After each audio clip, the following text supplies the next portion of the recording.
நிலை வாழ்வை நோக்கி தவக்காலத்தின் 4ஆம் நாள் தியானம். தாவீதின் மனமாற்றம். சங்கீதம் 51. தாவீதின் புலம்பல் பாடல். தன் பாவத்தை உணர்ந்து ஆண்டவரிடம் புலம்பி மன்றாடுகிறார். 2 சாமுவேல் 12ஆம் அதிகாரத்தில் நாத்தான் தாவீதின் பாவத்தை எடுத்துரைக்கிறார். வசனம் 13இல் நான் ஆண்டவருக்கு எதிராக பாவம் செய்துவிட்டேன் என்று உணர்கிறார். நாத்தான் வழியாக கடவுள் தாவீதிற்கு கூறுகிறார். வசனம் 10இல் நீ என்னை புறக்கணித்தாய். நமது பாவம் அல்லது நாம் செய்யும் தீமை கடவுளை புறக்கணிக்கின்ற செயலாக மாறுகிறது. இச்செயற்பாட்டினால் நீ என்னை புறக்கணித்தாய் என்ற கடவுளின் வார்த்தை தாவீதின் மனதை வேதனைப்படுத்தியது. ஆண்டவரே, என் பாவங்களை துடைத்தருளும், கழுவியருளும், என்னை தூய்மைப்படுத்தியருளும் என மன்றாடுகிறார். சில கரைகள் துடைக்கப்படக்கூடியவை, சில கழுவப்பட வேண்டியவை, சில சுட்டரிக்கப்பட வேண்டியவை.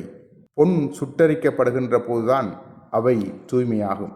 இந்த 3 படிநிலைகளில் தாவீது மன்றாடினார்.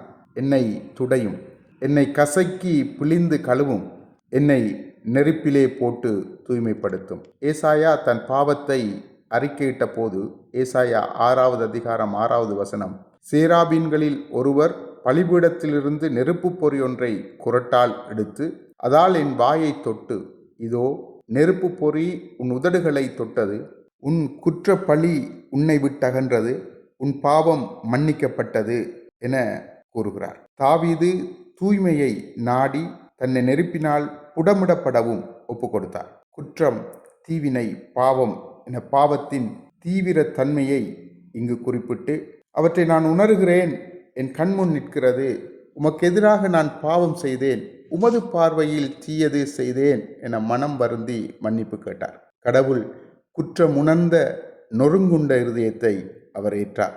நிலை வாழ்வை நோக்கிய பயணத்தில் நாமும் நம்மை உணர்வோம். தூய்மையான இருதயத்துடன் கடவுளிடம் வருவோம். ஆண்டவர் எம்மை ஆசீர்வதிப்பார். ஆமென்.